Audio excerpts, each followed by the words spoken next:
YouTube, we're moving to California. Yes, we are. Andrew, why are we moving to California?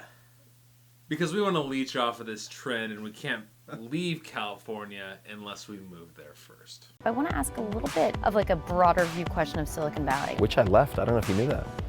You're done. You're gone. Full-time Austin, Texas. I'm done with Silicon Valley. A growing number of its residents are packing up and moving out. The U.S. Census Bureau says California had a net loss of 190,000 people last year. I'm out of here. Yeah. When do you leave? Soon. People talk about this a lot now, and people are leaving. But it is official, I am moving out of California. He just announced his Cal exit, that he's out of San Francisco. They're taking off. Folks, we are leaving California, and honestly, it's pretty heartbreaking for me. I think it is time to say that our chapter of living in San Francisco is coming to its end. Now, obviously, California is still a juggernaut. It's an enormous economy. There's a lot of things going for it. It's got great national parks, great weather, incredible weather. I'm quite jealous of the weather living in Kansas City. That being said, it's got a lot of problems. Oh, wait. Okay, we'll just go with it. Okay. Now, that being said, now let's not get ahead of ourselves. Obviously, California is still a juggernaut. It's an enormous economy. If it was a country itself, it would be like the 5th largest economy in the entire world. It's got a lot going for it. It's got perfect weather. We're quite jealous of the weather living in Kansas City. At least in some actually. places. But yes, and many beautiful national parks, Silicon Valley, Hollywood, all sorts of things are going for it. But it also has a ton of problems, and this has led to basically the new trend, the exodus from California. Joe Rogan left, Tim Ferris left, Stephan left. Elon Musk has talked about leaving. He's talked about having Meet Kevin has talked about the possibility of leaving. It's just the new tons of YouTubers are leaving. And so, while California is still an economic juggernaut, it's trending in the wrong direction in almost every way.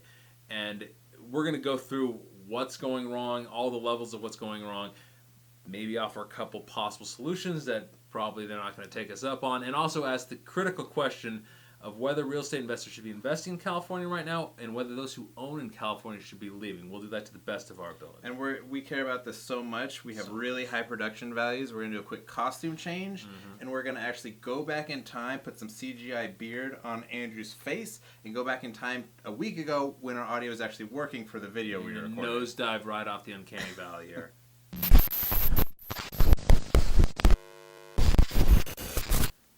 Housing prices in California have been skyrocketing. Just to put this in perspective, the median price of a house in 2015 was $476,000. In 2020, it was $640,000. I mean, it was up almost 50%. In some places, like San Francisco, it's far more than that. $1.3 million is the median asking price for a house there.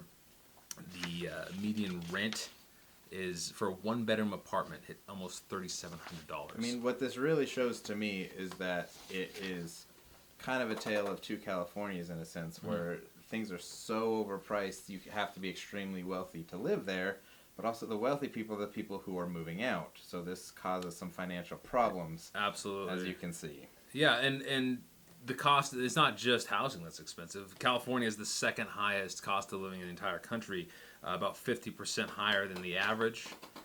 The income inequality, I mean, this is kind of what you're saying, is also off the charts. One of the highest in the country. It has a Gini coefficient, which is how they measure income inequality, of 4.9, which puts it just ahead of Rwanda and Paraguay, but just behind the Congo and Mexico. And the functional poverty rate, this takes into account the cost of living and whatnot, is 18.2%, which is the highest in the entire country. Then you got all sorts of other issues. You got all sorts of other problems. You got the commute times in California are horrible. I mean, I remember going over just like the Golden Gate Bridge or in San Francisco. This was a while ago, and it was terrible. Then it's got worse. The worst commute time in the entire country, Palmdale, California, 85.4 minutes both ways, almost an hour and a half. And that's what percent of your life is that? Just commuting? It's not very fun. Actually, and also one of the biggest predictors in happiness is what your commute is. That is like the number one predictor out of anything of what your happiness is. The sunshine state is the sad state. Probably. I haven't looked into depression numbers in California, but from what I understand, I don't think it would be going well. Now some things are going up. Human feces incidents are going up. San That's exactly Francisco what you want. had 5,500 in 2011. 2018 they had 28,000 poops found in San Francisco. What you want? You want This lots is of sort of poops. this has been all over the place. I mean, California, Los Angeles. I mean, here's a headline: maggots, rodents, and fleas. LA's garbage problem is getting worse during the pandemic. I had a friend go down to LA just saying it was unreal. He hadn't been there for like 5-10 years or something like that, and he said it's like exactly the same except there's trash everywhere. And unfortunately, they also have an enormous homeless problem, and they have not addressed this really at all. It's the second worst in the entire country. There's homeless camps everywhere, and they seem to just it's obviously an extremely difficult problem to solve. Yes. You have a lot of drug addiction, a lot of mental illness, but their position is just kind of let's tolerate these tent cities and not really do anything to. Well, to and like I talked about, a lot of people are leaving, and we're making a little bit of a joke about it. But there's a lot of people who can't leave; they're forced to be there. They have to deal with the issues. I mean, going it's on. funny in a way, but it's also tragic. Well, in a way. the average rent for a one-bedroom apartment is $3,700. So Yeah. you got to fix that somehow. And what are they doing to fix that right now? They're doing a lot to make it worse. We'll get into that shortly. Yeah, exactly.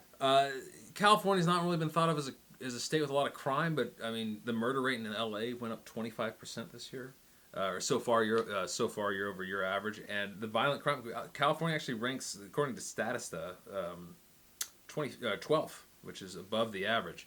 And then you've got these wildfires. I mean, you got what they're now calling gigafires. Well, 2 years ago, the city of Paradise, California, completely burned down. I mean, again, it's not funny or anything. It's very sad, but to have an entire city burned down is a huge tragedy. And, it's a beautiful state. There's a lot of beautiful countryside and the beaches and everything like that. But there's other issues going on that cause that to kind of harm the situation as well. And then there's the side that when you look at financially speaking, California has the highest income tax in the entire country. It's a progressive tax, but it can go up to 13%, and they're thinking about raising it all the way to 16 or 16.8%. Plus, it has a very high sales tax. It's just taxes and taxes and taxes. There's Biden's tax plan. We'll see if this comes to fruition. You never know. That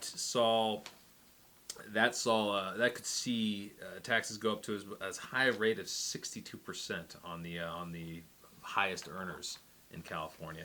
And with regards to the Trump tax cuts from 2017, they made it so you couldn't deduct your income taxes anymore. So that really hurt states with a high state income tax like California. And even with all of these taxes, the really high state sales tax, the highest state income tax, a bunch of other taxes, they still have a $54 billion deficit. And they're going to have to probably cut services, raise taxes.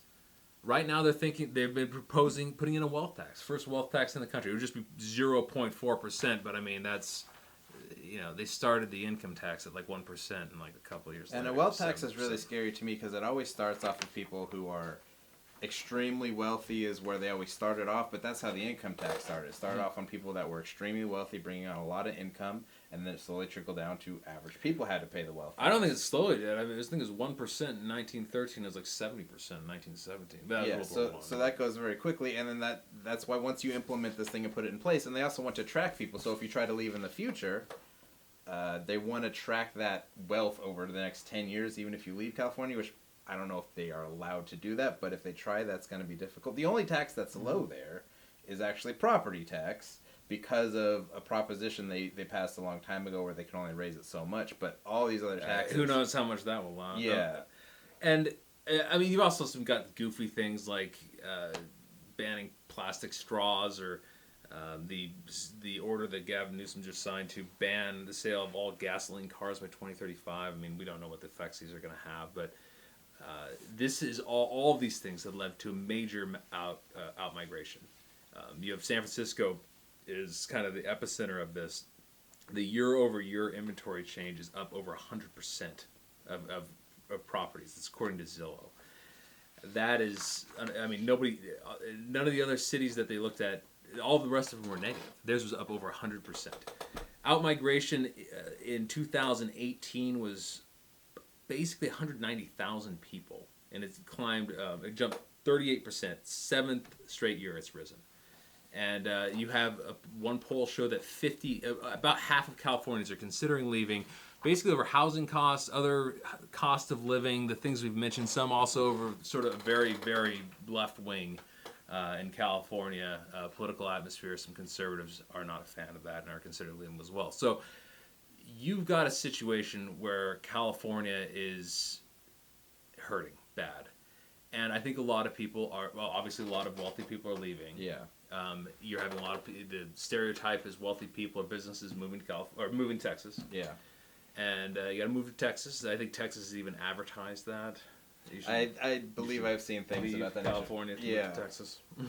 But I mean, again, there's a lot of people who are stuck there. A lot of people who don't want to. I mean, it's a beautiful state. There are a lot there's of people a lot love of it. I mean, great there's things. surfing, there's Hollywood, there's Silicon Valley, there's a bunch of universities. It's a very attractive thing. The people who are moving there are people wanting to make it big. They're wanting to get into these cool industries. Mm-hmm. A lot of YouTube people have moved there in the past and are probably still moving there. It's a very attractive place for a lot of reasons, but these people who are already established and can leave do, and then there's a lot of people who don't have the means to and are stuck, and they really just, it needs to be more affordable for these people. There's no way to get off the streets if you have to pay $3,600 for an apartment. Yeah, I mean, that is, again, San Francisco. There's two Californias. Yeah.